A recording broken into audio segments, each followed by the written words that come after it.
Hello friends, welcome to ideas forum.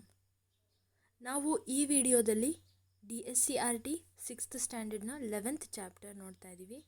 Light, shadows and reflection, ಬೆಳಕು, ಛಾಯೆಗಳು ಮತ್ತು ಪ್ರತಿಫಲನಗಳು. ಈಗ ನಾವು ನೋಡೋಣ introductory part of the about light. ಈಗ ನಾವು ಬೆಳಕು ಇದ್ರ ಬಗ್ಗೆ ಕೇಳಬಹುದಾದಂಥ ಒಂದು ಬೇಸಿಕ್ ಕ್ವಶನ್ಸ್ಗಳನ್ನು ಯಾವ ರೀತಿಯಾಗಿರುತ್ತೆ, ಹಾಗೆ ಚಾಪ್ಟರ್ಸ್ಗಳನ್ನು ಇದನ್ನೆಲ್ಲವೂ ನೋಡ್ತಾ ಹೋಗೋಣ. ಕ್ವಶನ್ಸ್ಗಳ ರೀತಿ ಕೊಟ್ಟಿಲ್ಲ, ನಾನು ಜಸ್ಟ್ ಪಾಯಿಂಟ್ ರೀತಿಯಲ್ಲಿ ಕೊಟ್ಟಿದ್ದೀನಿ. ಅವನ್ನ ನೀವು ನೋಟ್ ಮಾಡಿಟ್ಕೊಳ್ಳೋದು ತುಂಬ ಒಳ್ಳೆಯದು. ನೀವಿನ ನಮ್ಮ ಟೆಲಿಗ್ರಾಮ್ ಗ್ರೂಪ್ಗೆ ಜಾಯ್ನ್ ಆಗಿಲ್ಲ ಅಂತಂದರೆ ಈ ಕೂಡಲೇ ಜಾಯ್ನ್ ಆಗಿ ಡೈಲಿ ಕ್ವಿಜ್ನಲ್ಲಿ ಪಾರ್ಟಿಸಿಪೇಟ್ ಮಾಡಿ. ಈ ವಿಡಿಯೋಗಳ PDF ಬೇಕು ಅಂತಂದರೂ ಸಹಿತ ನಿಮಗೆ ನಮ್ಮ ಟೆಲಿಗ್ರಾಮ್ ಗ್ರೂಪಲ್ಲಿ ಸಿಗುತ್ತೆ. ಹಾಗಿದ್ರೆ ಹೇಳಿ, ನಾವಿವಾಗ ಮಾತಾಡ್ತಾ ಇರೋದು ಬೆಳಕು, ಛಾಯೆ ಮತ್ತು ಪ್ರತಿಫಲನದ ಬಗ್ಗೆ ಮಾತಾಡ್ತಿದ್ದೀವಿ. ಫಸ್ಟ್ ಅದಕ್ಕೆ ನಮಗೆ ಮೇಯ್ನಾಗಿ ಬೇಕಾಗಿರೋದು ಇವಾಗ ಬೆಳಕು ಅಂತ ಅಂದರೆ ಏನು. ನಿಮ್ಮ ಆನ್ಸರ್ ಏನಿದೆ ಫಸ್ಟ್ ಹಾಗೆ ರಿವೈಸ್ ಮಾಡ್ಕೊಳ್ಳಿ. ಬೆಳಕು ಅಂತ ಅಂದರೆ ತುಂಬ ಜನ light is a form of energy, ಇದು ಒಂದು ಎನರ್ಜಿ ಅಂತೇಳಿ ಅಷ್ಟೇ ಹೇಳ್ತಾರೆ. ಇನ್ನೊಂದು ಕಡೆ ಹೇಗೆ ಹೇಳ್ಬೋದು ಅಂದರೆ light is a invisible form of energy that enables us to see the things. ಅಂದರೆ it helps us to see the things that is around us. ನಮ್ಮ ಸುತ್ತಮುತ್ತ ಇರುವಂತಹ ಈ ವಸ್ತುಗಳನ್ನು ನೋಡೋದಕ್ಕೆ ನಮಗೆ ಈ ಬೆಳಕು ಸಹಾಯಕ ಆಗಿರುತ್ತೆ ಅಂತೇಳಿ ಹೇಳ್ತೀವಿ. ಇದು ಒಂದು ರೀತಿಯಾಗಿ ಇನ್ವಿಸಿಬಲ್ ಫಾರ್ಮ್ ಆಫ್ ಎನರ್ಜಿ ಅಂತ ಹೇಳ್ತೀವಿ. ಇನ್ನೊಂದು just it's a simple it's a form of energy that helps us to see the objects, ಅಷ್ಟೇ ಸಿಂಪಲ್ ಆಗಿ. ಇದನ್ನು ಮೇಯ್ನಾಗಿ ನಾವು ಎಲ್ಲ ಕಡೆ ತೊಗೊಂಡಾಗ್ಲೂ ಏನು ಮಾಡ್ತಾಯಿದ್ದೀವಿ, it's a form of energy, it's a invisible form of energy ಆ ರೀತಿಯಾಗಿ ಹೇಳ್ತಾಯಿದ್ದೀವಿ. ಬೆಳಕು ಅನ್ನೋದನ್ನು ನಾವು ಹೇಗೆ ಎನರ್ಜಿ ಅನ್ನೋ ರೀತಿಯಲ್ಲಿ ಕನ್ಸಿಡರ್ ಮಾಡಿದ್ವಿ, ಹೇಗೆ ಅದನ್ನು ನಾವು ಎನರ್ಜಿ ಅಂತ ಹೇಳಿ ಕನ್ಸಿಡರ್ ಮಾಡ್ತೀವಿ. ಹಾಗಿದ್ರೆ ಈಗ ಜಸ್ಟ್ ಎನರ್ಜಿನ ಒಂದು ಕ್ಯಾರೆಕ್ಟರಿಸ್ಟಿಕ್ಸ್ ಗೊತ್ತಿದೆ ನಿಮಗೆ, ಅದರ ಒಂದು ಗುಣಲಕ್ಷಣ ಗೊತ್ತಿದೆ. Energy cannot be created, it cannot be destroyed. ಅದನ್ನು ನಾವು ಉತ್ಪತ್ತಿ ಮಾಡೋಕ್ಕೂ ಆಗಲ್ಲ, ಅದನ್ನು ಡೆಸ್ಟ್ರಾಯ್ ಮಾಡೋಕ್ಕೂ ಆಗಲ್ಲ. ಬಟ್ ನಾವೇನು ಮಾಡ್ಬೋದು, ಒಂದು ಫಾರ್ಮಿಂದ ಇನ್ನೊಂದು ಫಾರ್ಮ್ಗೆ ನಾವು ಏನು ಮಾಡ್ಬೋದು, ಅದನ್ನು ಟ್ರಾನ್ಸ್ಫರ್ ಮಾಡ್ಬೋದು ಅಂಥೇಳಿ ಗೊತ್ತಿದೆ ನಿಮಗೆ ಅಲ್ವಾ. ಈಗ ಹಾಗಿದ್ರೆ ಥಿಂಕ್ ಮಾಡಿ, ಬೆಳಕು ಅಂತಂದರೆ ಇಟ್ಸ್ ಅ ಎನರ್ಜಿ. ಹೌದು, ಇಲ್ಲೇನಾಗ್ತಿದೆ, ನಾವು ಮೇಜರಾಗಿ ಸೂರ್ಯನ ತಗೊತಾ ಇದ್ದೀವಿ. ಸೂರ್ಯನಿಂದ ನಮಗೇನಾಗ್ತಿದೆ, ಲೈಟ್ ಎನರ್ಜಿ ಸಿಗ್ತಾ ಇದೆ. ಅದನ್ನು ಈ ಪ್ಲ್ಯಾಂಟ್ಸ್ಗಳು ಯೂಸ್ ಮಾಡ್ಕೊಂಬಿಟ್ಟು ಏನು ಮಾಡ್ತಾ ಇದ್ದಾವೆ, ಅದನ್ನು ಆ ಎನರ್ಜಿನ ಯೂಸ್ ಮಾಡ್ಕೊಂಬಿಟ್ಟು ಫುಡ್ ಎನರ್ಜಿ ಅಥವಾ ಸ್ಟೋರ್ಡ್ ಫಾರ್ಮ್ ಆಫ್ ಎನರ್ಜಿ ಈ ರೀತಿಯಾಗಿ ಅದು ಕನ್ವರ್ಟ್ ಮಾಡ್ತಾ ಇದೆ. ಯಾವ ಮೂಲಕ? ಕೆಮಿಕಲ್ ಪ್ರೋಸೆಸ್ ಮೂಲಕ. ಈ ರೀತಿಯಾಗಿ ನಾವು ಹೇಳ್ತಾ ಹೋಗ್ಬೋದಲ್ವ. ಹೀಗೆ ಇಲ್ಲೇನಾಯ್ತು, ಇವಾಗ ಫುಡ್ ಎನರ್ಜಿ ಸಿಕ್ತು. ಫುಡ್ ಎನರ್ಜಿಯಿಂದ ಅದನ್ನು ನಾವೇನು ಮಾಡ್ತಾಯಿದ್ವಿ, ಯುಟಿಲೈಸ್ ಮಾಡ್ಕೊತಾ ಇದ್ವಿ. ಅದರಿಂದ ನಮಗೆ ಎನರ್ಜಿ ಬರೋದು, ಅದು ಮೆಕ್ಯಾನಿಕಲ್ ಎನರ್ಜಿ ಹೆಲ್ಪ್ ಆಗೋದು. ಈ ರೀತಿಯಾಗಿ ಏನಾಗ್ತಿದೆ, ಒಂದು ಎನರ್ಜಿ ಇದ್ದಿದ್ದು ಇನ್ನೊಂದು ಎನರ್ಜಿಗೆ ನಾವು ಕನ್ವರ್ಟ್ ಮಾಡಬಹುದು ಅಂತೇಳಿ ಕನ್ಫರ್ಮ್ ಆಯಿತು ಅನ್ನೋದಾದರೆ, ಅಂತಹ ಒಂದು ಎನರ್ಜಿನ ಅದನ್ನು ಸಹಿತ ನಾವು ಏನು ಮಾಡ್ಬೋದು, ಎನರ್ಜಿ ಅಂಥೇಳಿ ಕನ್ಸಿಡರ್ ಮಾಡ್ಬೋದು. ಅದೊಂದು ಶಕ್ತಿ ಅಂಥೇಳಿ ನಾವು ಕಂಕ್ಲೂಡ್ ಮಾಡಬಹುದು. ಯಾವ ರೀತಿಯಾಗಿ ಅದನ್ನು ಶಕ್ತಿ ಅಂಥೇಳಿ ನಾವು ಅನಾಲಿಸಿಸ್ ಮಾಡ್ಬೋದು ಅಂಥೇಳಿ ನಿಮಗೆ ಗೊತ್ತಾಯಿತು ಅಂತ ಅನ್ಕೋತೀನಿ. ಕೇವಲ ನಾವು ಈಗ ಸೂರ್ಯನದಷ್ಟೇ ಅಂತ ಅಲ್ಲ, ಈಗ ಒಂದು ಬಲ್ಬ್ ಇದೆ, ಓಕೆನಾ. ಈ ರೀತಿಯಾಗಿ ಹೊರಗಡೆ ಗ್ಲಾಸ್ ಪ್ಲೇಟ್ ಇರುತ್ತೆ ಅಂತ ಅಂದ್ಕೊಳ್ಳಿ. ಈಗ ಏನಾಗ್ತಿದೆ, ಇಲ್ಲಿ ಎನರ್ಜಿ, ಲೈಟ್ ಎನರ್ಜಿ ನಮಗೆ ಸಿಗ್ತಾ ಇದೆ. ಆ ಲೈಟ್ ಎನರ್ಜಿಯಿಂದ ಆ ಬಲ್ಬ್ ಏನಾಗ್ತಿದೆ, ಬಿಸಿ ಆಗ್ತಿದೆ. ಇಟ್ಸ್ ಆಲ್ಸೋ ಒಂದು ಪ್ರಾಪರ್ಟಿ ಅಲ್ವಾ. ಎಲೆಕ್ಟ್ರಿಸಿಟಿ ಬಗ್ಗೆ ನಾವು ಮಾತಾಡುವಾಗ ನಾವು ನೋಡ್ತಾ ಹೋಗೋಣ ಅದ್ರ ಬಗ್ಗೆ. ಇಲ್ಲಿ ಬಿಸಿ ಆಗ್ತಾ ಇದೆ ಅಲ್ವಾ, ಇಲ್ಲಿ ಎಲೆಕ್ಟ್ರಿಕಲ್ ಎನರ್ಜಿ ಇದ್ದು ಹೀಟ್ ಎನರ್ಜಿಯಾಗಿ ಕನ್ವರ್ಟ್ ಆಯಿತು, ಹೌದಲ್ವಾ. ಅಂದರೆ it is also consider as A, ಅಂದರೆ ಅಲ್ಲಿಗೇನಾಯಿತು, ಬೆಳಕು ಅನ್ನೋದನ್ನು ನಾವು ಎನರ್ಜಿ ಅಂಥೇಳಿ ಹೇಳಬಹುದು ಅಂಥೇಳಿ. ನಂತರ ಟೈಪ್ಸ್ ಆಫ್ ಆಬ್ಜೆಕ್ಟ್ಸ್. ಯಾಕೆ ನಾವು ಟೈಪ್ಸ್ ಆಫ್ ಆಬ್ಜೆಕ್ಟ್ಸ್ಗಳ ಬಗ್ಗೆ ಸ್ಟಡಿ ಮಾಡಬೇಕು ಅಂತಂದರೆ, ಇಲ್ಲಿ ನಾವು ಯಾವ ಒಂದು ಆಬ್ಜೆಕ್ಟ್ಸ್, ವಸ್ತುಗಳ ವಿಧಗಳ ಬಗ್ಗೆ ಮಾತಾಡ್ತಿದ್ದೀವಿ ಅಂದಾಗ ಅಲ್ಲಿ ಎರಡು ರೀತಿಯಾದಂತಹ ವಸ್ತುಗಳನ್ನು ನಾವು ನೋಡ್ಬೋದು. ಸ್ವಯಂ ಪ್ರಕಾಶವುಳ್ಳ ವಸ್ತುಗಳು, ಇನ್ನೊಂದು ಪ್ರಕಾಶವಲ್ಲದ ವಸ್ತುಗಳು. ಈಗ ಪ್ರಕಾಶವುಳ್ಳ ವಸ್ತುಗಳು ಅಂತಂದರೆ ಅದು ಸ್ವಂತ ತನ್ನ ಬೆಳಕಿನಿಂದನೇ, ಅಂದರೆ ಈಗ ಎಕ್ಸಾಂಪಲ್ ಆಗಿ ಸೂರ್ಯನಿಂದ ಏನಾಗುತ್ತೆ, ಅದಕ್ಕೆ ಯಾವುದೇ ರೀತಿಯಾದಂತಹ ಯಾರದೇ ಒಬ್ರದ್ದು ಹೆಲ್ಪ್ ಬೇಡ ಅಲ್ಲಿ ಅವರಿಗೆ, ಹೌದಲ್ವಾ. ಅದು ತನ್ನಷ್ಟಕ್ಕೆ ತಾನೇ ಬೆಳಗುತ್ತೆ. ಯಾಕೆ ಅಂತಂದರೆ ಅದರಲ್ಲಿರುವಂತಹ ಪ್ಲಾಸ್ಮಾ, ಕನ್ನಡದಲ್ಲೂ ಪ್ಲಾಸ್ಮಾ ಅಂತಲೇ ಹೇಳಿ ಕರಿತೀವಿ. ಜೊತೆಗೆ ಅಲ್ಲಿ ನಡೆಯುವಂತಹ ಫ್ಯೂಷನ್ ರಿಯಾಕ್ಷನ್ ಏನೇನು ಫ್ಯೂಸ್ ಆಗುತ್ತೆ. ಫ್ಯೂಷನ್ ಅಂತ ಅಂದ್ರೇನು, ಈಗ ನಿಮಗೆ ಸಿಂಪಲಾಗಿ ಹೇಳೋದಾದರೆ ಎ ಪ್ಲಸ್ ಬಿ ಅಥವಾ 1 ಪ್ಲಸ್ 1 ಇವೆರಡು ಫ್ಯೂಸ್ ಆಯಿತು ಅಂತಂದರೆ, ಅಥವಾ ನಾವು ಒಂದು ಹಾರಿಜಾಂಟಲ್ ಲೈನು ಒಂದು ವರ್ಟಿಕಲ್ ಲೈನ್ ತೊಗೊಂಡ್ವಿ ಅಂತಂದರೆ ಅವೆರಡು ಫ್ಯೂಸ್ ಆಯಿತು ಅಂತಂದರೆ ನಮಗಲ್ಲಿ ಪ್ಲಸ್ ಮಾರ್ಕ್ ಸಿಗುತ್ತೆ. ಈ ರೀತಿಯಾಗಿ ಸನ್ನಲ್ಲೂ ಸಹಿತ ಏನಾಗ್ತಿದೆ, ಫ್ಯೂಷನ್ ರಿಯಾಕ್ಷನ್ಸ್ ನಡೀತಾ ಇದೆ. ಇಲ್ಲೇನಾಗುತ್ತೆ ಅಂತಂದರೆ ಹೈಡ್ರೋಜನ್ ಹೀಲಿಯಮ್ ಆಗಿ ಫಾರ್ಮ್ ಆಗ್ತಾ ಹೋಗುತ್ತೆ. ಇಲ್ಲೇನಾಗುತ್ತೆ, ಎರಡು ಹೈಡ್ರೋಜನ್ ರಿಯಾಕ್ಟ್ ಆಗಿಬಿಟ್ಟು ಡ್ಯೂಟೇರಿಯಮ್ ಸಿಗುತ್ತೆ. ಡ್ಯೂಟೇರಿಯಮ್ ಎರಡು ಇದಾಗ್ಬಿಟ್ಟು ನಮಗಲ್ಲಿ ನೆಕ್ಸ್ಟ್ ಏನಾಗಿ ಸಿಗುತ್ತೆ, ಹೀಲಿಯಮ್ ಸಿಗ್ತಾ ಹೋಗುತ್ತೆ. ಆ ಥರ ಸಿಗ್ತಾ ಹೋದಾಗ ಎವ್ರಿ ರಿಯಾಕ್ಷನ್ಸಲ್ಲೂ ಸಹಿತ ಏನಾಗುತ್ತೆ, ಅಲ್ಲಿ ಎನರ್ಜಿ ರಿಲೀಸ್ ಆಗ್ತಾ ಹೋಗುತ್ತೆ.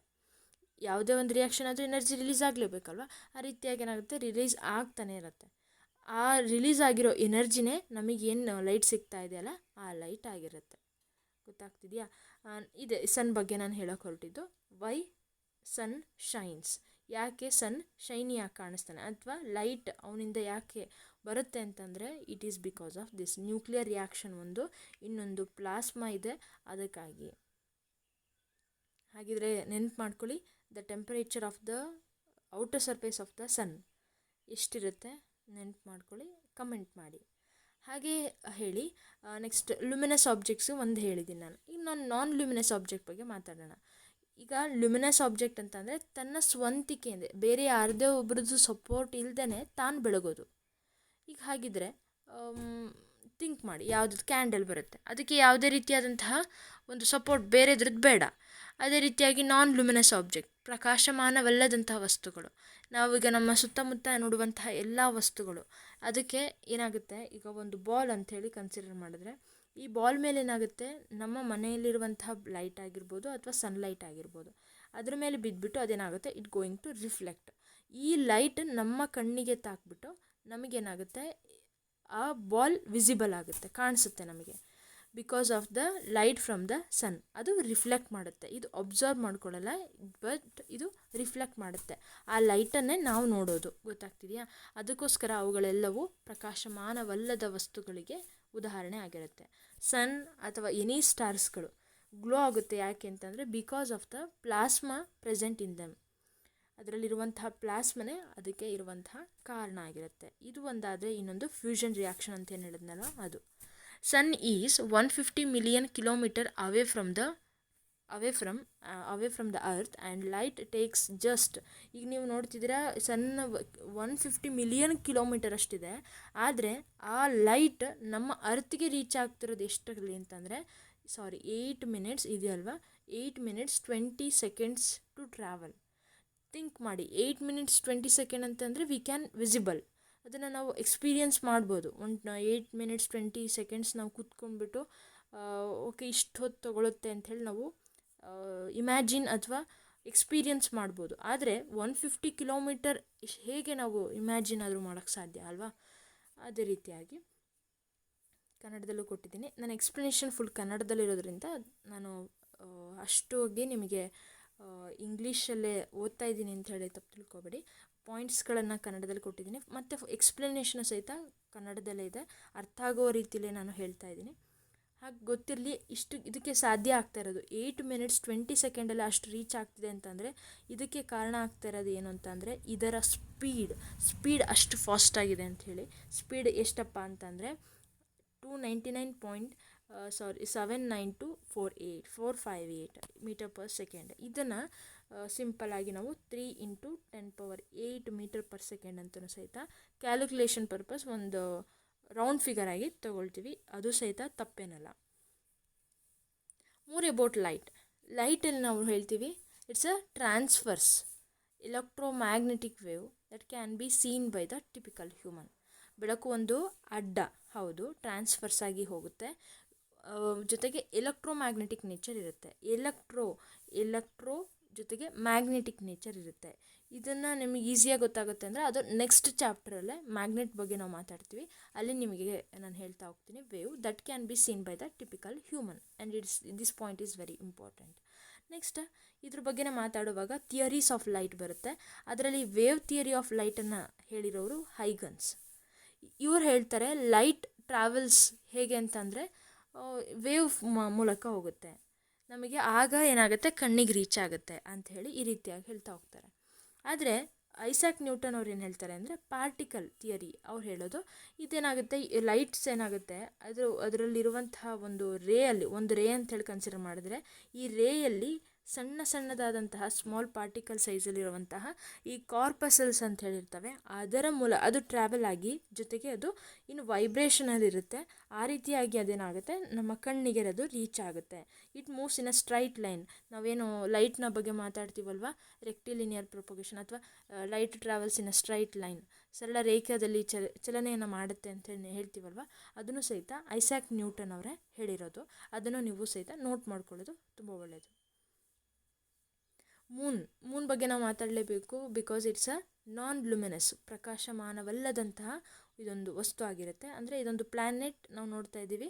ಈ ಪ್ಲ್ಯಾನೆಟಲ್ಲಿ ಏನಾಗುತ್ತೆ ಅಂದರೆ, ಇದರಲ್ಲಿ ಇದಕ್ಕೆ ತನ್ನದೇ ಆದಂತಹ ಯಾವುದೇ ಓನ್ ಲೈಟ್ ಇಲ್ಲ, because there is no plasma. ಇನ್ನೊಂದು ಯಾವುದೇ ರೀತಿಯಾದಂತಹ ರಿಯಾಕ್ಷನ್ ಅಲ್ಲೂ ಸಹಿತ ಆಗ್ತಿಲ್ಲ. ಆಗೇನಾಗುತ್ತೆ, ತನ್ನ ಮೇಲೆ ಬಿದ್ದಂತಹ ಇದರಲ್ಲಿ ರಿಫ್ಲೆಕ್ಟಿವ್ ಸರ್ಫೇಸ್ ಇದೆ, ಶೈನಿ ಸರ್ಫೇಸ್ ಇದೆ, ಒಂದು ಹೊಳಪಿನಂತ ಕೂಡಿರುವಂತಹ ಒಂದು ಸರ್ಫೇಸ್ ಇರೋದ್ರಿಂದ ಸೂರ್ಯನ ಕಿರಣಗಳು ಬಂದು ಬಿದ್ದಾಗ ಏನಾಗುತ್ತೆ, it going to reflect the light. ಆ ರೀತಿಯಾಗಿ ಆಗಿದ್ರಿಂದನೇ ನಮಗೆ ಚಂದ್ರ ಏನಾಗ್ತಾನೆ, ತುಂಬ ಶೈನಿಯಾಗಿ ಹೊಳಪಿನಿಂದ ಸಖತ್ತಾಗಿ ಕಾಣಿಸ್ತಾನೆ ಅಲ್ವಾ. ಗೊತ್ತಾಗ್ತಿದೆಯಾ ರೀಸನ್ ಏನು ಅಂಥೇಳಿ? ನಾನ್ ಲುಮಿನಸ್ ಅಂತ ಹೇಳಿ ಕರಿತೀವಿ, ಎಲ್ಲ ಪ್ಲ್ಯಾನೆಟ್ಸ್ ಅಂತ ಹೇಳ್ತೀವಿ, ಬಟ್ ಇಲ್ಲಿ ಕನ್ಸಿಡರ್ ಮಾಡಲೇಬೇಕು ನೀವು. ಅಂದರೆ ಇದು ನಾವು ಚಂದ್ರನ ಮೂಲಕ ಒಂದು ಹಿಡ್ಕೊಂಬಿಟ್ಟು ಉಳಿದಿರೋ ಪ್ಲ್ಯಾನೆಟ್ ಬಗ್ಗೆ ನಾವು ಮಾತಾಡ್ತಿದ್ದೀವಿ. ನಂತರ ಇಲ್ಲಿ ಸನ್ ಮತ್ತು ಸ್ಟಾರ್ ಇವೆಲ್ಲವೂ ಲುಮಿನಸ್ ಆಬ್ಜೆಕ್ಟ್, ಪ್ರಕಾಶಮಾನವಾದಂತಹ ವಸ್ತುಗಳಂತ ಹೇಳ್ತೀವಿ. ಸನ್ ಗೊತ್ತಾಯಿತು. ನಂತರ ಸೋರ್ಸಸ್ ಆಫ್ ಲೈಟ್, ಬೆಳಕಿನ ಮೂಲಗಳು. ಆ್ಯಕ್ಚುಲಿ ಇದನ್ನು ನೋಡಾದಮೇಲೆ ನಾವು ಲುಮಿನಸ್ ಆ್ಯಂಡ್ ನಾನ್ ಲುಮಿನಸ್ ನೋಡ್ಬೋದಿತ್ತು, ಬಟ್ ಇಂಟ್ರೊಡಕ್ಷನ್ ಸನ್ ಬಗ್ಗೆ ನಾವು ಮಾತಾಡಬೇಕು ಅಂದಾಗ ಲುಮಿನಾಸಿಟಿ ಅದೆಲ್ಲ ಒಟ್ಟಿಗೆ ಬರುತ್ತೆ, ಒಂದು ಕಡೆ ಕ್ಲೀನಾಗಿ ನೋಟ್ಸ್ ಆಗುತ್ತೆ ಅಂಥೇಳಿ ನಿಮಗೆ ಈ ಕಾರಣದಿಂದಾಗಿ ನಾನು ಆ ರೀತಿಯಾಗಿ ಮಾಡಿದ್ದೀನಿ. ಸೋರ್ಸಸ್ ಆಫ್ ಲೈಟ್, ನೈಸರ್ಗಿಕ ಮೂಲ ಮತ್ತು ಮಾನವ ನಿರ್ಮಿತ ಮೂಲ. ಈಗ ನೈಸರ್ಗಿಕ ಮೂಲ, ಬೆಸ್ಟ್ ಎಕ್ಸಾಂಪಲ್ ಸೂರ್ಯ. ಹೌದು, ಇದ್ರ ಬಗ್ಗೆ ನಾವು ಮತ್ತೆ ಮಾತಾಡೋದೇನು ನೆಸೆಸಿಟಿ ಇಲ್ಲ ಅಂತ ಅಂದ್ಕೊತೀನಿ. ಇದನ್ನು ಬಿಟ್ಟು ಮತ್ತೆ ಯಾವುದಿದೆ? ಇದನ್ನು ಬಿಟ್ಟು ಮತ್ತೆ ನೀವು ನೋಡ್ಬೋದು ಸ್ಟಾರ್ಸ್, ನಕ್ಷತ್ರಗಳು, ಮತ್ತು ಬೆಂಕಿ ನೋಡ್ತಾ ಇದ್ದೀರಾ, ಫೈರ್, ಸ್ಟಾರ್, ಇವೆಲ್ಲವೂ ನೈಸರ್ಗಿಕ ಮೂಲ, ನ್ಯಾಚುರಲ್ ಸೋರ್ಸಸ್ ಆಗಿರುತ್ತೆ. ಹಾಗೆ ಗ್ಲೋ ವಾರ್ಮ್ ಅಥವಾ ಫೈರ್ ಫ್ಲೈ ಅಂತೇನು ಹೇಳಿ ಕರಿತೀವಲ್ವ, ಅಂದರೆ ಹುಳು ನೀವು ನೋಡ್ತಿರಲ್ವ, ಲೈಟ್ ಹೊರ ಹಾಕುತ್ತಲ್ಲ, ಅದು ಯಾವ ಪ್ರೋಸೆಸ್ನಿಂದ ಅಂತಂದರೆ ಅದನ್ನು ನಾವು ಲುಮಿನಾಸಿಟಿ, ಅಲ್ಟ್ರಾ ಲುಮಿನಾಸಿಟಿನ ಅಂತನ ಏನೋ ಹೇಳ್ತೀವಿ, ಐ ಫಾರ್ಗಾಟ್ ದ ನೇಮ್. ಲುಮಿನಾಸಿಟಿ ಅನ್ನೋ ವರ್ಡ್ ಒಂದು ನೆನ್ಪಿಟ್ಕೊಳ್ಳಿ, ಅದು ನಿಮಗೆ ಯೂಸ್ಫುಲ್ ಆಗುತ್ತೆ. ಗೊತ್ತಾಗ್ತಿದೆ? ಇದಿಷ್ಟು ನ್ಯಾಚುರಲ್ ಸೋರ್ಸಸ್ ಆಗಿರುತ್ತೆ. ಬೆಂಕಿ ದಟ್ ಮೀನ್ಸ್ ಕ್ಯಾಂಡಲ್ ಸಹಿತ ಅಲ್ಲಿಗೆ ಹೇಳ್ಬೋದು, ಬಟ್ ಅದರ ಕ್ಯಾಂಡಲ್ ನಾವು it is formed by the man made ಅಲ್ವಾ, ಸೊ ಇದು okay. Candle is not a ನೈಸರ್ಗಿಕ ಮೂಲ, ಅಂದರೆ it is not a natural sources. Candle is not a natural sources, but ಅದರಲ್ಲಿರುವಂಥ ಬೆಂಕಿ ಇದೆಯಲ್ಲ ಅದು ನ್ಯಾಚುರಲ್ ಸೋರ್ಸ್ ಆಗುತ್ತೆ, ಇಲ್ಲ ಅಂತಲ್ಲ. ನಂತರ ಬರೋದು ಮಾನವ ನಿರ್ಮಿತ ಮೂಲ. ಯಾವ ಒಂದು ಮೂಲ ಇವಾಗ ಹ್ಯೂಮನ್ಸ್ ಮಾಡಿದಾರಲ್ಲ ಅಂಥವನ್ನೆಲ್ಲ ನಾವು ಮ್ಯಾನ್ ಮೇಡ್ ಸೋರ್ಸಸ್ ಅಂತ ಹೇಳಿ ಕರಿತೀವಿ. ಇದಕ್ಕೆ ಎಕ್ಸಾಂಪಲ್ಸ್ ತುಂಬಾ ಕೊಡ್ಬೋದು. ಎಲೆಕ್ಟ್ರಿಕ್ ಬಲ್ಬ್ ಆಗಿರ್ಬೋದು, ಹಾಗೆ ಟಾರ್ಚ್ ಆಗಿರ್ಬೋದು, ಕ್ಯಾಂಡಲ್ ಸಹಿತ ನಾನು ಹೇಳಿದೆ ಇದಕ್ಕೆ ಬರುತ್ತೆ. ಮತ್ತು ಫ್ಲೇಮ್ಸ್ ಆಗಿರ್ಬೋದು. ಫ್ಲೇಮ್ಸ್ ಅಂತೇಳಿ ಬಂದರೆ ಕ್ಯಾಂಡಲ್ ಫ್ಲೇಮ್ ಇದೆಯಲ್ಲ ನೋಡಿ, ಕ್ಯಾಂಡಲ್ ಫ್ಲೇಮ್ ಅಂತೀವಿ, ಮತ್ತು ಫೈರ್ ಅಂತ ಹೇಳಿ ಕರೆಯಲ್ಲ. ಡಿಫ್ರೆನ್ಸ್ ಗೊತ್ತಾಗ್ತಿದೆ ಅಂತ ಅಂದ್ಕೊತೀನಿ. Flame and fire is natural sources, ನೈಸರ್ಗಿಕ ಮೂಲ. Flame it is artificial or man made source. ಗೊತ್ತಾಗ್ತಿದೆಯಾ ಡಿಫ್ರೆನ್ಸ್? ನೋಟ್ ಮಾಡ್ಕೊಳ್ಳಿ. ಸ್ವಲ್ಪ ಡಿಫರ್ ಅಥವಾ ಸ್ವಲ್ಪ ಚೇಂಜಸ್, ಸಣ್ಣದರಲ್ಲೇ ಚೇಂಜಸ್ ಏನು ಕಾಣಿಸುತ್ತಲ್ಲ ಅಂಥವುಗಳನ್ನು ನೋಟ್ ಮಾಡ್ಕೊಳ್ಳೋದು ತುಂಬ ಒಳ್ಳೆಯದು. ನೆಕ್ಸ್ಟ್ ಬರೋಣ. ಈಗ ಟೈಪ್ಸ್ ಆಫ್ ಆಬ್ಜೆಕ್ಟ್ಸ್ ಬಗ್ಗೆ ನಾವೀಗ ಆಲ್ರೆಡಿ ಮಾತಾಡಿದ್ವಿ. That is luminous and non luminous objects ಅಂಥೇಳಿ. ಅದೇ ರೀತಿಯಾಗಿ ಇನ್ನೂ 3 ರೀತಿಯಾಗಿ ನಾವು ವಿಂಗಡಣೆ ಮಾಡ್ತಾ ಹೋಗ್ಬೋದು, ಬೇಸ್ಡ್ ಆನ್ ದೇರ್ ಎಬಿಲಿಟಿ. ಹೇಗೆ ಅಂತಂದರೆ, ಟ್ರಾನ್ಸ್ಪರೆಂಟ್ ಆಬ್ಜೆಕ್ಟ್ಸ್ಗಳು, ನೀವು ಏನು ನೋಡ್ತಿರಲ್ಲ, ಈಗ ಕನ್ನಡದಲ್ಲೂ ಕೊಟ್ಟಿದ್ದೀನಿ, ಪಾರದರ್ಶಕ ವಸ್ತುಗಳು. ಇದರಲ್ಲಿ ಏನಾಗುತ್ತೆ, ನೀವು ಯಾವ ಒಂದು ವಸ್ತುನ ಇಟ್ಕೊಂಡು ನೀವು ಆ ಲೈಟನ್ನು ಪಾಸ್ ಮಾಡಿದ್ರಿ ಅಂತಂದರೆ, ಈಗ ಎಕ್ಸಾಂಪಲ್ ಆಗಿ ಒಂದು ಗ್ಲಾಸ್ ಅಂತ ತಗೊಳ್ಳೋಣ, ಗ್ಲಾಸ್ ಕಪ್ಪನ್ನ ತಗೊಳ್ಳೋಣ. ಅದ್ರ ಮೂಲಕ ನೀವೇನಾದರೂ ಲೈಟನ್ನು ಪಾಸ್ ಮಾಡಿದ್ರಿ ಅಂತಂದರೆ ಅದು ತನ್ನ ಮೂಲಕ ಹಾದ್ಬಿಟ್ಟು ನಾವು ಆ ಕಡೆ ನೋಡೋಕ್ಕೆ ಸಾಧ್ಯ ಆಗುತ್ತೆ ಅಲ್ವಾ. ಅದರ ಪಾತನ್ನು ನಾವು ನೋಡೋಕ್ಕೆ ಸಾಧ್ಯ ಆಗುತ್ತೆ. ಈ ರೀತಿಯಾಗಿ ಲೈಟ್ ಬಿಟ್ಟಾಗ ನಮಗಿಲ್ಲಿ ಕಾಣಿಸುತ್ತೆ. ಇದಾಗಿರ್ಬೋದು, ಅಥವಾ ಒಂದು ಗ್ಲಾಸ್ ಶೀಟ್ ಆಗಿರ್ಬೋದು. ಇದ್ರ ಮೂಲಕ ನಾವಿಲ್ಲಿ ಪಾಸ್ ಮಾಡಿದಾಗ ಏನಾಗುತ್ತೆ, ಆ ಲೈಟ್ ಟ್ರಾವೆಲ್ ಆಗುತ್ತೆ, ಇನ್ನೊಂದು ಕಡೆಗೆ ಟ್ರಾವೆಲ್ ಆಗುತ್ತೆ. ಅಂತಹ ಒಂದು ವಸ್ತುಗಳನ್ನು ನಾವೇನಂತ ಕರಿತೀವಿ, ಪಾರದರ್ಶಕ ವಸ್ತುಗಳು. ತನ್ನ ಮೂಲಕ ಯಾವುದೇ ರೀತಿಯಾದಂತಹ ಒಂದು ಅಲ್ಲಿ ಆ ಒಂದು ಪಾತ್ ಆಫ್ ಲೈಟಿಗೆ ಯಾವುದೇ ರೀತಿಯ ಕಡಿವಾಣ ಹಾಕೋದಿಲ್ಲ. ಅಂತಹ ವಸ್ತುಗಳನ್ನು ನಾವು ಪಾರದರ್ಶಕ ವಸ್ತುಗಳು. ಯಾವಾಗಲೂ ಟ್ರಾನ್ಸ್ಪರೆಂಟ್ ಮೈಂಡ್ ಇರಬೇಕು ಅಂತ ಹೇಳೋದು ಇದೇ ರೀಸನ್ಗೆ. ಯಾವುದೇ ಒಂದು ಥಾಟ್ಸ್ನ ನಾವು ತಗೊಂಡಾಗ ಅಥವಾ ಏನೇ ಕಷ್ಟ ಬಂದರೂ ಸಹಿತ ಅಲ್ಲಿ ನಾವು ಟ್ರಾನ್ಸ್ಪರೆಂಟ್ ಆಗಿದ್ವಿ ಅಂತಂದರೆ it helps us to move successfully ಅಂಥೇಳಿ, ಸಕ್ಸಸ್ಫುಲ್ಲಾಗಿ ಲೈಫ್ ಲೀಡ್ ಮಾಡೋಕ್ಕೂ ಸಹಿತ ಹೆಲ್ಪ್ ಆಗುತ್ತೆ ಅಂಥೇಳಿ. ಅರೆ ಪಾರದರ್ಶಕ ವಸ್ತುಗಳು, ಇದರಲ್ಲಿ ಏನಾಗುತ್ತೆ, ಟ್ರಾನ್ಸ್ಲೂಸೆಂಟ್ ಆಬ್ಜೆಕ್ಟ್ಸ್ ಅಂತ ಹೇಳಿ ಕರಿತೀವಿ. ಸಮ್ ಲೈಟ್, ಕೆಲವು ಸ್ವಲ್ಪ ಪ್ರಮಾಣದ ಒಂದು ಬೆಳಕನ್ನು ತನ್ನ ಮೂಲಕ ಹಾದು ಹೋಗೋದಕ್ಕೆ ಇದು ಸಹಾಯಕ ಆಗಿರುತ್ತೆ. ಅಂತಹ ವಸ್ತುಗಳನ್ನು ಅರೆ ಪಾರದರ್ಶಕ ವಸ್ತುಗಳು ಅಂಥೇಳಿ ಕರಿತೀವಿ. ಇದಕ್ಕೆ ಬೆಸ್ಟ್ ಎಕ್ಸಾಂಪಲ್ ಅಂತಂದರೆ ನೀವು ವೇರ್ ಮಾಡುವಂತಹ ಸನ್ ಗ್ಲಾಸ್ ಆಗಿರ್ಬೋದು. ನೀವು ಬಟರ್ ಪೇಪರ್, ನಿಮಗೆ ಕೆಲವೊಂದು ಆಬ್ಜೆಕ್ಟ್ಸ್ಗಳನ್ನ ಆ ಬಟರ್ ಪೇಪರ್ ಮೂಲಕ ಕವರ್ ಮಾಡಿಕೊಟ್ಟಿರ್ತಾರೆ. ಅಥವಾ ಗ್ಲಾಸ್ ಶೀಟ್ಸ್ ಏನಿರುತ್ತಲ್ಲ, ಗ್ಲಾಸ್ ಶೀಟ್ ಹೊರಗಡೆಗೆ ಈ ಒಂದು ಬಟರ್ ಪೇಪರನ್ನು ಹಾಕಿರ್ತಾರೆ. ಅದನ್ನು ಸಹಿತ ನೀವು ಇಟ್ಕೊಂಡ್ಬಿಟ್ಟು ನೋಡ್ಬೋದು. ಅದಕ್ಕೆ ಸ್ವಲ್ಪ ಎಣ್ಣೆನ ಹಚ್ಚಿಬಿಟ್ಟು ಆನಂತರ ನೀವು ಟ್ರೈ ಮಾಡಿದ್ರು ಮಾಡ್ಬೋದು. ಆ ರೀತಿಯಾಗೂ ಟಿಶ್ಯೂ ಪೇಪರ್ಸ್ ಆಗಿರ್ಬೋದು, ಅವೆಲ್ಲವೂ ಸಹಿತ ನೀವು ಅರೆ ಪಾರದರ್ಶಕ ವಸ್ತುಗಳು ಅಂಥೇಳಿ ನಾವು ಕನ್ಸಿಡರ್ ಮಾಡ್ಬೋದು. ನೆಕ್ಸ್ಟ್ ಬರುತ್ತೆ ಅಪಾರದರ್ಶಕ ವಸ್ತುಗಳು. ಇದರಲ್ಲಿ ಏನಾಗುತ್ತೆ, ಯಾವುದೇ ರೀತಿಯಾದಂತಹ ಬೆಳಕನ್ನು ತನ್ನ ಮೂಲಕ ಹಾದು ಹೋಗೋದಕ್ಕೆ ಇದು ಅನುವು ಮಾಡಿಕೊಡೋದಿಲ್ಲ. ವುಡ್ ಎಕ್ಸಾಂಪಲ್ ಆಗಿ ತಗೋತೀವಿ, ಬುಕ್ಸ್ ಆಗಿರಬಹುದು ಅಥವಾ ಮೆಟಲ್ಸ್ ಆಗಿರಬಹುದು, ಇವೆಲ್ಲವೂ ಸಹಿತ ಅಪಾರದರ್ಶಕ ವಸ್ತುಗಳು. ಹಾಗಿದ್ದರೆ ನೀವಿವಾಗ ಯೋಚನೆ ಮಾಡಿ, ಈಗ ನಮ್ಮ ಹ್ಯಾಂಡನ್ನು ನಾವು ಕನ್ಸಿಡರ್ ಮಾಡೋಣ. ನಮ್ಮ ಹ್ಯಾಂಡನ್ನು ಇಟ್ಕೊಂಬಿಟ್ಟು ಅದ್ರ ಕೆಳಗಡೆ ಟಾರ್ಚ್ ಇಟ್ಬಿಟ್ಟು ನಾವು ರೆಡ್ ಲೈಟ್ ಇದೆ, ನಾವು ಇದು ನನ್ನ ಬ್ಲಡ್ ಇದು ಅಂತೆಲ್ಲ ನಾವು ಸಣ್ಣದಿದ್ದಾಗ ಮಾತಾಡ್ತಾ ಇದ್ವಿ. ಈಗ ಹಾಗಿದ್ರೆ ನಮ್ಮ ಹ್ಯಾಂಡ್ ಇದು ಪಾರದರ್ಶಕನ, ಅರೆ ಪಾರದರ್ಶಕನ ಅಥವಾ ಅಪಾರದರ್ಶಕನ? Just think it and comment ಮಾಡಿ. ನಂತರ ಬರುತ್ತೆ ಬೆಳಕಿನ ಒಂದು ಗುಣ ಏನಪ್ಪ ಅಂತಂದರೆ, light travels in a straight line. ಇದನ್ನು ಕಾರ್ಪಸ್ಕ್ಯುಲರ್ ಥಿಯರಿಲಿ ಹೇಳ್ತಾರೆ. ಬೆಳಕು ಸರಳ ರೇಖೆಯಲ್ಲಿ ಚಲಿಸುತ್ತದೆ. ಇದನ್ನು ನಾವು ಹೇಗೆ ತಿಳ್ಕೊಳ್ಳೋಕೆ ಸಾಧ್ಯ? ಸಿಂಪಲ್ಲಾಗಿ ಕ್ಯಾಂಡಲ್ನ ಹಚ್ಚಿಬಿಟ್ಟು ಒಂದು ಕೊಳವೆಯ ಮೂಲಕ ನೋಡಿದಾಗ ಇತ್ತು ಅಂತಂದರೆ ಅದನ್ನು ನಾವು ನೋಡೋಕ್ಕೆ ಸಾಧ್ಯ ಆಗುತ್ತೆ. ಅದೇನಾದರೂ ಸ್ವಲ್ಪ ಬೆಂಡ್ ಆಗಿತ್ತು ಅಂತಂದರೆ ಅದನ್ನು ನಾವು ಕಂಪ್ಲೀಟಾಗಿ ನೋಡೋಕ್ಕೆ ಸಾಧ್ಯ ಆಗ್ತಿರಲ್ಲ. ಆ ಲೈಟ್ ಅನ್ನೋದು ಅದು ಆ ಒಂದು ಬೆಂಡಾಗಿರುವಂತಹ ಒಂದು ಕೊಳವೆಯಲ್ಲಿ ಅದು ಟ್ರಾವೆಲ್ ಆಗ್ತಿರಲ್ಲ. ಯಾಕಂದರೆ ಬೆಳಕು ಸರಳ ರೇಖೆಯಲ್ಲಿ ಚಲನೆಯನ್ನು ಮಾಡುತ್ತೆ. ನಂತರ ಇದೊಂದೇ ಅಲ್ಲ, ಇನ್ನೊಂದು ನೀವು ಈ ರೀತಿಯಾಗಿ ಸ್ಟ್ಯಾಂಡ್ಸ್ಗಳನ್ನು ಮಾಡಿ ಇಲ್ಲಿ ಒಂದು ಕ್ಯಾಂಡಲನ್ನು ಹಚ್ಚಿಟ್ರಿ ಅಂತಂದರೆ ಇಲ್ಲಿ ತೂತು ಮಾಡಿದಾಗ ಇಲ್ಲಿಂದ ನೋಡಿದಾಗ ಅವು ಕರೆಕ್ಟಾಗಿ ಪ್ಯಾರಲಲ್ ಆಗಿತ್ತು ಅಂತಂದರೆ ಸ್ಟ್ರೈಟಾಗಿ ಟ್ರಾವೆಲ್ ಆಗ್ತಿದೆ ಅನ್ನೋದು ಗೊತ್ತಾಗುತ್ತೆ. ಸ್ವಲ್ಪ ಸೊಟ್ಟ ಮಾಡಿ ಒಂದು ಈ ರೀತಿಯಾಗಿ ಇನ್ನೊಂದು ಸ್ವಲ್ಪ ಅದರ ಡೈರೆಕ್ಷನನ್ನು ಚೇಂಜ್ ಮಾಡಿದ್ರಿ ಅಂತಂದರೆ ಆಗ ನೀವು ತಿಳ್ಕೊಳ್ಳೋಕೆ ಸಾಧ್ಯ ಆಗುತ್ತೆ. ಇದನ್ನೇ ಈ ಒಂದು light travels in a straight line ಅಂತ ಏನಿದೆಯಲ್ಲ, ಈ ಒಂದು ಪ್ರಾಪರ್ಟಿನೇ ನಾವು ರೆಕ್ಟಿಲಿನಿಯರ್ ಪ್ರೊಪಗೇಷನ್ ಆಫ್ ಲೈಟ್ ಅಂತ ಹೇಳಿ ಕರಿತೀವಿ. ಇದಕ್ಕೆ ಕನ್ನಡ ವರ್ಡ್ ಪ್ಲೀಸ್ ಯಾರಾದರೂ ಗೊತ್ತಿದ್ದರೆ ಕಮೆಂಟಲ್ಲಿ ಮೆನ್ಷನ್ ಮಾಡಿ. ಅದನ್ನು ನಾವು ಸೆಲೆಕ್ಟ್ ಮಾಡಿ ಸ್ಟಾರನ್ನು ಇತ್ತು ಅಂದರೆ ಕೊಡೋಣ. ಬಿಕಾಸ್ ನಾನು ಗೂಗಲ್ ಮಾಡಿ ನೋಡಿದೆ ಅಥವಾ ಟೆಕ್ಸ್ಟ್ ಬುಕ್ಕಲ್ಲೂ ಸಹಿತ ನೋಡಿದೆ, ನಂಗೆ ಸಿಗಲಿಲ್ಲ. ಜಸ್ಟ್ ಕಮೆಂಟ್ ಮಾಡಿ, ಎಲ್ಲರಿಗೂ ಅದು ಯೂಸ್ಫುಲ್ ಆಗುತ್ತೆ.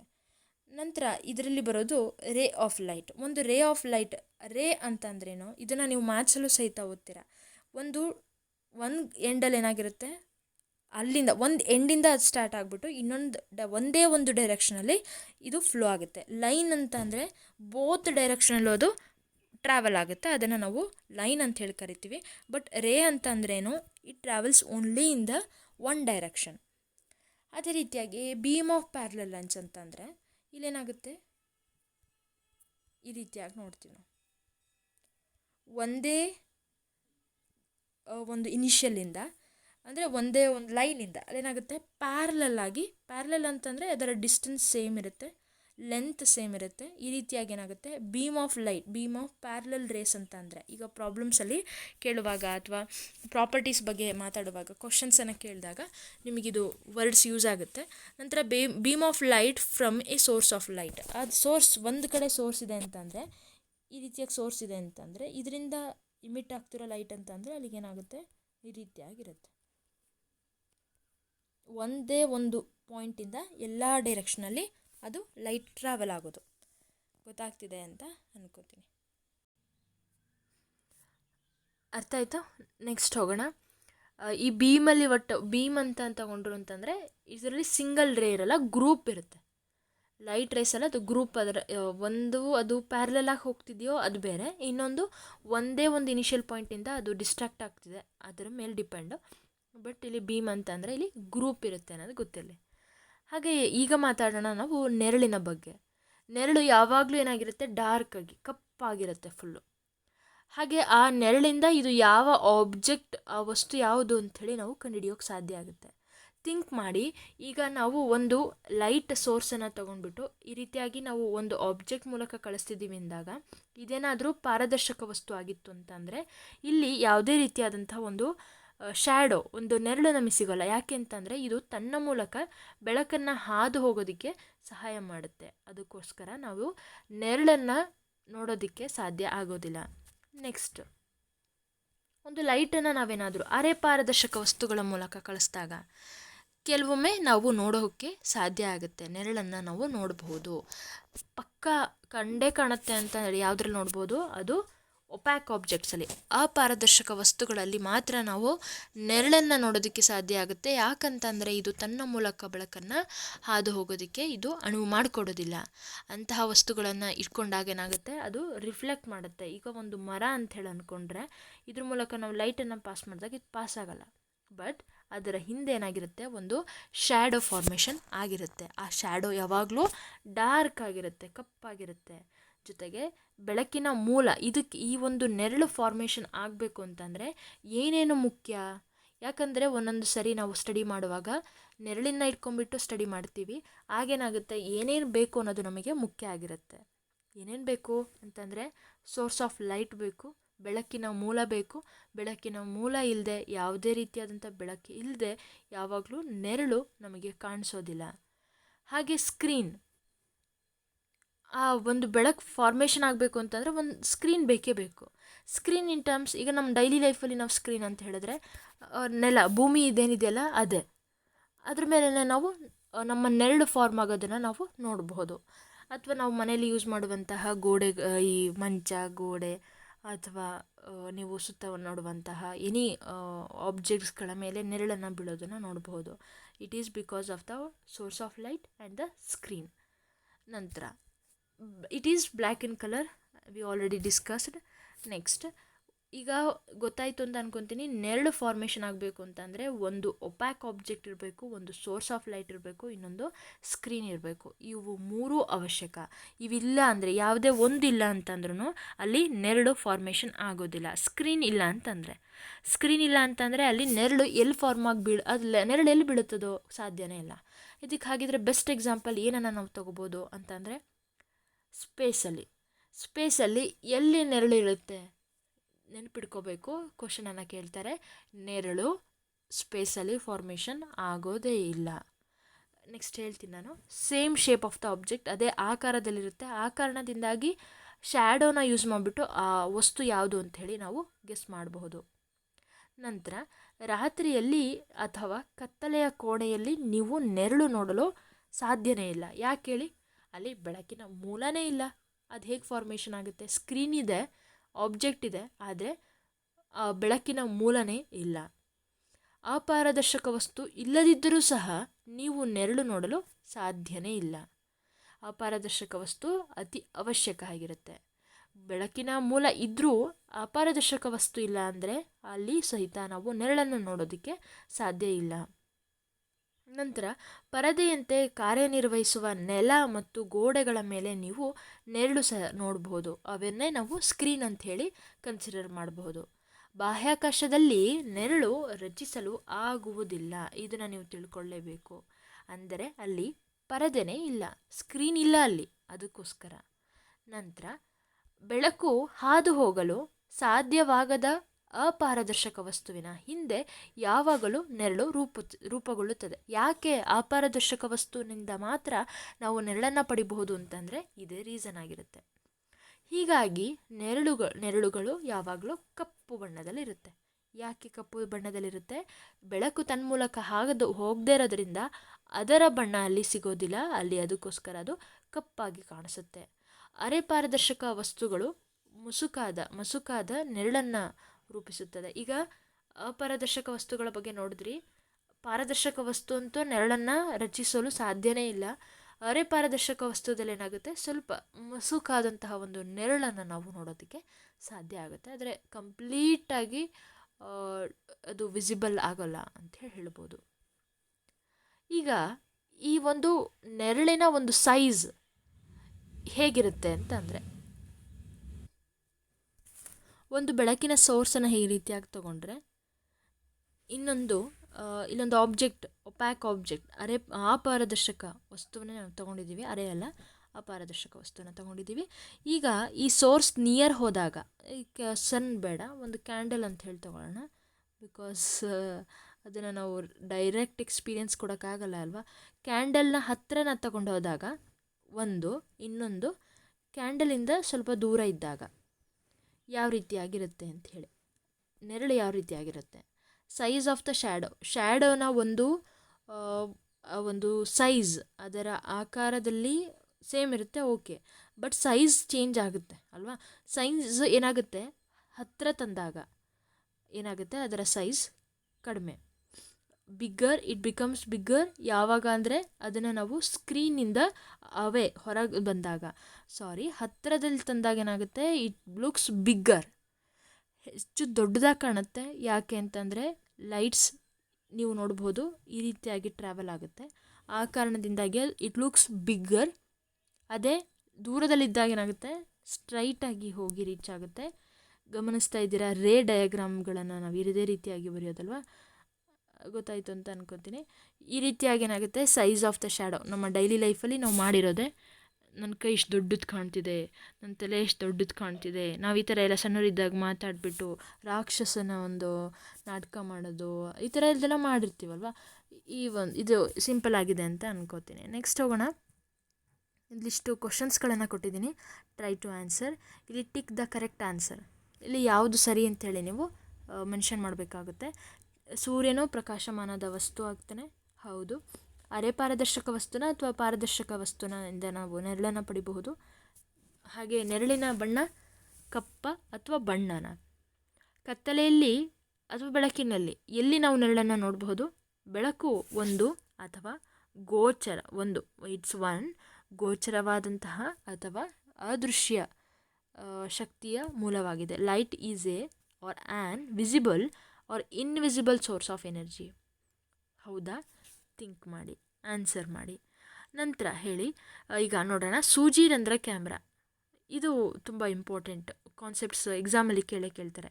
ಈ ಸೂಜಿ ರಂಧ್ರ ಫಾರ್ಮೇಷನ್ ಹೆಂಗೆ ಮಾಡೋದು ಅಂತ ಹೇಳಿ ಗೊತ್ತಿದ್ದರೆ ಮಾಡಿರ್ತೀರ ಅಂತ ಅನ್ಕೊತೀನಿ. ಒಂದು ಈ ಬಾಕ್ಸು ಒಂದು ಸೈಡಲ್ಲಿ ತೂತಿರಬೇಕು, ಆ ತೂತ್ ಮೇಲೆ ಒಂದು ಗ್ಲಾಸ್ ಶೀಟನ್ನು ಹಾಕಬೇಕು.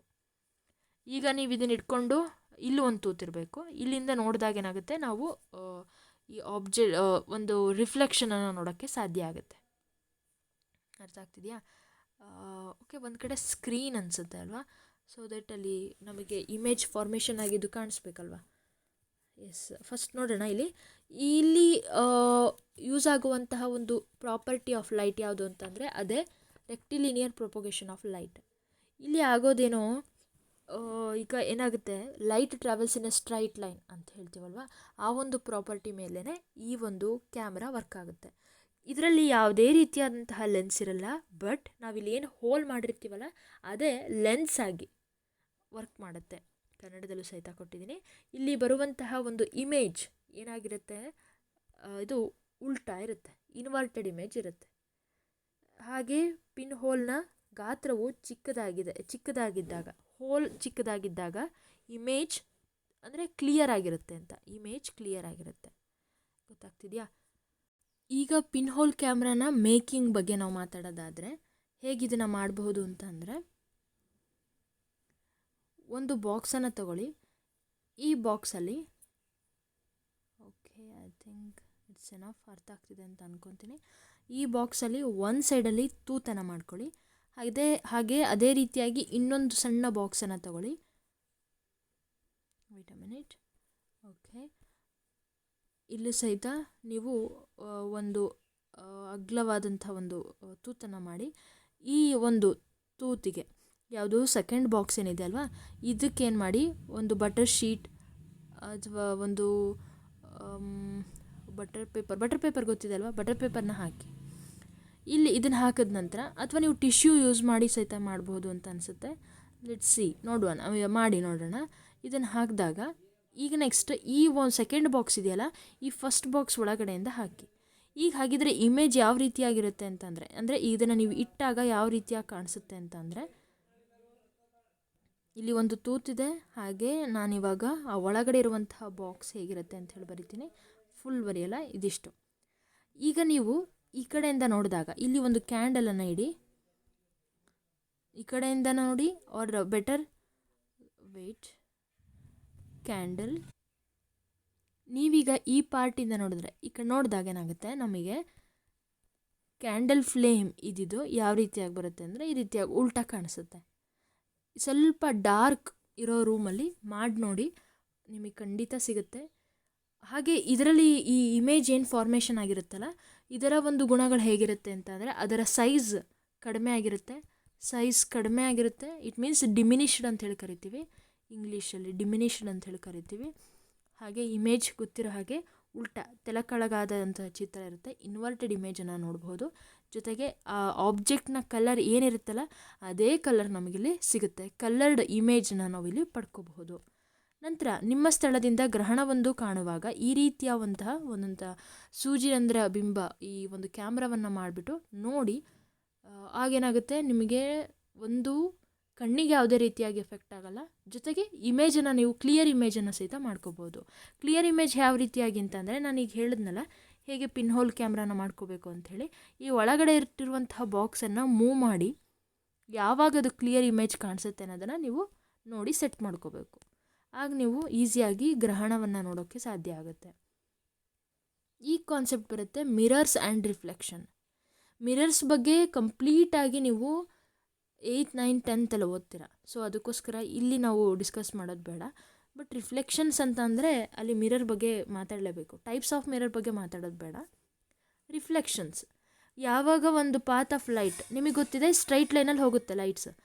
ಅದರ ಒಂದು ಶೈನಿಂಗ್ ಸರ್ಫೇಸಲ್ಲಿ ಇತ್ತು ಅಂದರೆ, ಎಕ್ಸಾಂಪಲ್ ಒಂದು ಮಿರರ್ ಅಥವಾ ಒಂದು ಸ್ಟೈನ್ಲೆಸ್ ಸ್ಟೀಲ್ ಪ್ಲೇಟ್ ಇದೆಯಲ್ಲ, ಅದ್ರ ಮೇಲೆ ಬಿದ್ದಾಗ ಏನಾಗುತ್ತೆ, it going to reflect the light. ಆ ಲೈಟ್ ರೇನ ಅದು ರಿಫ್ಲೆಕ್ಟ್ ಮಾಡುತ್ತೆ. ಅದನ್ನೇ ನಾವು ರಿಫ್ಲೆಕ್ಷನ್ಸ್, ಪ್ರತಿಫಲನಗಳು ಅಂತ ಹೇಳಿ ಕರಿತೀವಿ. ಯಾವಾಗ ಇದು ಸಾಧ್ಯ, ಒಂದು ಮೇಯ್ನ್ ಆಗಬೇಕಾಗಿರೋದು ಶೈನಿ ಸರ್ಫೇಸ್, ಹೊಳಪಿನಿಂದ ಇರುವಂತಹ ಒಂದು ಸರ್ಫೇಸ್ ಆಬ್ಜೆಕ್ಟ್ಸ್, ಅದು ಇದ್ದಾಗ ಮಾತ್ರ ನಾವು ಪ್ರತಿಫಲನವನ್ನು ನೋಡೋದಕ್ಕೆ ಸಾಧ್ಯ ಆಗುತ್ತೆ. ಅದಕ್ಕೋಸ್ಕರನೇ ಇಲ್ಲಿ ಮಿರರ್ ಆ್ಯಂಡ್ ರಿಫ್ಲೆಕ್ಷನ್ ಅಂಥೇಳಿ ಕೊಟ್ಟಿರೋದು. ಇಲ್ಲೊಂದಿಷ್ಟು ಕ್ವಶನ್ಸ್ಗಳನ್ನು ಕೊಟ್ಟಿದ್ದೀನಿ, ಟ್ರೈ ಮಾಡಿ ಆನ್ಸರ್ ಮಾಡೋದಕ್ಕೆ. ಫೈರ್ಫ್ಲೈ ಇದನ್ನು ಆರ್ಟಿಫಿಷಿಯಲ್ ಸೋರ್ಸ್ ಆಫ್ ಲೈಟಾ? ಹೇಗೆ ಫೈರ್ಫ್ಲೈನ ಏನಾದರೂ ಅದೊಂದು ಹುಳ. ಈ ಹುಳುನ ಮನುಷ್ಯ ಮಾಡ್ತಾನ? Light is a form of electricity. Light is said to be reflected when it is passed from a surface. Is it right? Think ಮಾಡಿ. A glowing electric bulb is an example of natural source of light. Light travels in a wavy lines. A metal sheet is an example of translucent object. metal sheet copper ತೊಗೊಂಡು ನೋಡಿ, ಈಸಿಯಾಗಿ ನೆನಪಿಗೆ ಬರುತ್ತೆ. ಹಾಗೆ ನೀವು ನೋಡಿರ್ತೀರ, ಆ ಕಾರಣದಿಂದಾಗಿ. Reflection from a mirror gives a clear shadow reflection ಅಂತ ಹೇಳ್ತಿದ್ದಾರೆ, ಜೊತೆಗೆ ಶ್ಯಾಡೋ ಫಾರ್ಮೇಷನ್ ಆಗ್ತಿದೆ ಅಂತಿದ್ದಾರೆ. The image formed by a mirror is due to propagation of light. ಇದರಲ್ಲಿರುವಂತಹ ಮಿಸ್ಟೇಕ್ಸ್ಗಳನ್ನು ಕರೆಕ್ಟ್ ಮಾಡಿ ನೋಟ್ ಮಾಡ್ಕೊಳ್ಳಿ, ಕಮೆಂಟ್ ಮಾಡಿ. ನಂತರ ಇಲ್ಲಿ ಕೊಟ್ಟಿರುವಂತಹ ಕ್ವಶನ್ಸ್ಗಳು ಸಹಿತ ನೋಡಿ. ನ್ಯಾಚುರಲ್ ಸೋರ್ಸ್ ಆಫ್ ಲೈಟಿಗೆ ಒಂದು ಎಕ್ಸಾಂಪಲು, ಇಲ್ಲಿ ಕೊಟ್ಟಿರೋ ಆರ್ಟಿಫಿಷಿಯಲ್ ಸೋರ್ಸ್ ಆಫ್ ಲೈಟಿಗೆ ಒಂದು ಎಕ್ಸಾಂಪಲ್ ಇದೆ, ಎಲೆಕ್ಟ್ರಿಕ್ ಬಲ್ಬ್. ಗ್ಲಾಸ್, ಹಾಗೆ ಇಲ್ಲಿ ಬುಕ್ ಕೊಟ್ಟಿದ್ದಾರೆ. ಸನ್ನಿಗೆ ಏನು ಕೊಡ್ಬೋದು. ನಂತರ ಇಟ್ ಮೀನ್ಸ್ ಇಲ್ಲಿ ಇವೆರಡು ಯಾವ ರೀತಿಯಾದಂತಹ ಆಬ್ಜೆಕ್ಟ್ಸ್, ಇಲ್ಲಿ ನಾವು ಯಾವ ರೀತಿಯಾದಂಥ ಆಬ್ಜೆಕ್ಟ್ಸ್ಗಳನ್ನು ಸೇರಿಸಬಹುದು. ಟೈಪ್ಸ್ ಆಫ್ ಆಬ್ಜೆಕ್ಟ್ಸ್ಗಳನ್ನು ಓದಿದ್ದೀರಾ. Butter paper it's a translucent. ಹಾಗಿದ್ರೆ glass is it a transparent or opaque. Black image coloured. Think ಮಾಡಿ. Regular reflection, rough surface, irregular reflection. ಇದ್ರ ಬಗ್ಗೆ ನಾನು ಹೇಳಿಲ್ಲ ಅನ್ಸುತ್ತಲ್ವ. ಓಕೆ, ರಿಫ್ಲೆಕ್ಷನ್ಸಲ್ಲಿ ಎರಡು ರೀತಿಯಾಗಿ ನೋಡ್ತೀವಿ. ಈಗ ಒಂದು ನಿಂತಿರುವಂತಹ ನೀರು ಅಂತ ಹೇಳಿ ತಗೊಳ್ಳಿ. ಇದ್ರ ಮೇಲೆ ಈಗ ಒಂದು ಲೈಟ್ ಪಾಸ್ ಆಗಿಬಿಟ್ಟು ಏನಾಗುತ್ತೆ, ನಮಗೆ ಏನಾಗುತ್ತೆ, ಲೈಟ್ ನಮಗೊಂದು ಇಮೇಜ್ ಫಾರ್ಮೇಷನ್ ಆಗುತ್ತೆ. ಈಗ ನಾವೇ ನಿಂತಿದ್ವಿ ಅಂತಂದರೆ ಅಲ್ಲೇನಾಗುತ್ತೆ, ಪ್ಯಾರಲಲ್ಲಾಗಿರುತ್ತೆ ಲೈಟ್ಸ್. ಅದು ಲೈಟ್ ಟ್ರಾವೆಲ್ ಆಗಿರೋದು ಏನಾಗಿರುತ್ತೆ, ಒಂದಕ್ಕೊಂದು ರೇಸ್ ಅವು ಪ್ಯಾರಲಲ್ಲಾಗಿರುತ್ತೆ. It's a beam of parallel line. ಗೊತ್ತಾಗ್ತಿದೆಯಾ? ಇದನ್ನು ನಾವು ರೆಗ್ಯುಲರ್ ರಿಫ್ಲೆಕ್ಷನ್ ಅಂತ ಹೇಳಿ ಕರಿತೀವಿ. ಇರ್ರೆಗ್ಯುಲರ್ ಅಂದರೆ ಈಗ ಹರಿತಿರುವಂತಹ ನೀರು ಅಥವಾ ಅಲೆಗಳು ಇದ್ರ ಮೇಲೆ ಬಿದ್ದದ್ದು. ಈಗ ಒಂದು ಬಾತುಕೋಳಿ ನಡೀತಾ ಇದೆ, ಈಗ ನೀರಿನ ಮೇಲೆ ನಡೀತಾ ಇರುತ್ತೆ. ಆಗೇನಾಗುತ್ತೆ, ನೀರು ಶೇಕ್ ಆಗ್ತಿರುತ್ತೆ. ತನ್ನ ಬಿಂಬವನ್ನು ತಾನು ನೀರಿನಲ್ಲಿ ನೋಡ್ಕೋತಾ ಇರುತ್ತೆ. ಅದ್ರ ಜೊತೆಗೆ ಅದು ಏನಾಗುತ್ತೆ, ಬಿಂಬ ಅದೇನಾಗುತ್ತೆ, ಶೇಕ್ ಆಗ್ತಿರುತ್ತೆ. ಆಗ ಆ ಒಂದು ರಿಫ್ಲೆಕ್ಷನನ್ನು ನಾವು ಇರ್ರೆಗ್ಯುಲರ್ ರಿಫ್ಲೆಕ್ಷನ್ ಅಂತ ಹೇಳಿ ಕರಿತೀವಿ. ಗೊತ್ತಾಗ್ತಿದೆಯಾ? ಇದು ಸಹಿತ ಮುಖ್ಯವಾಗಿದೆ. ನೋಡಿ, ಆನ್ಸರ್ ಮಾಡಿ. ಅಂದರೆ ಇದೊಂದು ಕ್ವಶನಿಗೆ ನಾನೇ ಆನ್ಸರ್ ಹೇಳ್ತೀನಿ. ರಫ್ ಸರ್ಫೇಸ್ ಇತ್ತು ಅಂದರೆ, ರಫ್ ಆಗಿರುವಂತಹ ಸರ್ಫೇಸು ಅಥವಾ ವೇವಿ ಆಗಿರುವಂತಹ ಸ್ಟ್ರೈಟ್ ಇಲ್ಲದೆ ಇರುವಂಥದ್ದು ಆ ಸರ್ಫೇಸ್ ಮೇಲೆ ತಿಕ್ ಲೇಯರ್ ಏನಾದರೂ ಇತ್ತು ಅಂದರೆ ಆಗ ನಾವೇನು ಮಾಡ್ಬೋದು, ಇರ್ರೆಗ್ಯುಲರ್ ರಿಫ್ಲೆಕ್ಷನನ್ನು ನೋಡ್ಬೋದು. ಹಾಗಿದ್ರೆ ಸ್ಮೂತ್ ಸರ್ಫೇಸ್ ಇತ್ತು ಅಂತಂದರೆ ಆಗ ನಾವೇನು ಮಾಡ್ಬೋದು, ರೆಗ್ಯುಲರ್ ರಿಫ್ಲೆಕ್ಷನನ್ನು ನೋಡೋದಕ್ಕೆ ಸಾಧ್ಯ ಆಗುತ್ತೆ. ನೀವು ಪ್ಲೇಟ್ಸಲ್ಲಿ ನಮ್ಮ ಫೇಸ್ಗಳನ್ನು ನೋಡ್ಕೊತಿರ್ತೀವಲ್ವ, ಅದು ಸಹಿತ ರೆಗ್ಯುಲರ್ ರಿಫ್ಲೆಕ್ಷನ್ ಆಗಿರುತ್ತೆ. ಫೇಸ್ ವಿಸಿಬಲ್ ಇತ್ತು ಅಂದರೆ. ಗೊತ್ತಾಗ್ತಿದೆ? Because it's smooth, it's not a rough surface. ಆ ಕಾರಣದಿಂದಾಗಿ. Thank you so much for watching. I hope ಈ ವಿಡಿಯೋ ನಿಮಗೆ ತುಂಬಾ ಯೂಸ್ಫುಲ್ ಆಗಿದೆ, ತುಂಬ ಇನ್ಫಾರ್ಮೇಷನ್ ನಿಮಗೆ ಸಿಕ್ಕಿದೆ ಅಂತ ಅನ್ಕೋತೀನಿ. ಕಮೆಂಟ್ ಮಾಡಿ, ಏನನ್ನು ನೀವು ಇನ್ಕ್ಲೂಡ್ ಮಾಡ್ಕೊಳ್ಳಿ ಅಂತ ನೀವು ಹೇಳೋದಕ್ಕೆ ಇಷ್ಟಪಡ್ತೀರಾ, ಅಥವಾ ಈ ರೀತಿಯಾಗಿ ಎಕ್ಸ್ಪ್ಲೇನ್ ಮಾಡೋದು ನಮಗೆ ಇಷ್ಟ ಆಗ್ತಿಲ್ಲ, ನೀವು ಈ ರೀತಿಯಾಗಿ ಮಾಡಿದ್ರೆ ನಮ್ಗೆ ಇಷ್ಟ ಆಗುತ್ತೆ, you can mention. Because changes ಬೇಕೇ ಬೇಕಲ್ವ. ಚಾಲೆಂಜಿಂಗ್ ಆಗಿರಬೇಕು. ಆಗೇನಾಗುತ್ತೆ, ಲೈಫ್ ಈಸ್ ಇಂಟ್ರೆಸ್ಟಿಂಗ್ ಆಗಿರುತ್ತೆ. ಈ ವಿಡಿಯೋಸ್ಗಳು ಹೆಲ್ಪ್ ಆಗ್ತಿದೆ ಅಂತ ಅಂದ್ಕೊತೀನಿ. ಇದೇ ರೀತಿಯಾಗಿ ನಾವು 8th 9th 10th ಸಹಿತ ಬರೋಣ. ಎಲ್ಲ ವೀಡಿಯೋಸ್ಗಳು ಸಹಿತ ನೋಡಿ, ನಿಮ್ಮ ಫ್ರೆಂಡ್ಸ್ಗೂ ಸಹಿತ ಶೇರ್ ಮಾಡಿ, ನಾವು ಕೇಳುವಂತಹ ಕ್ವಶನ್ಸ್ಗಳಿಗೆ ಕಮೆಂಟ್ ಮಾಡಿ.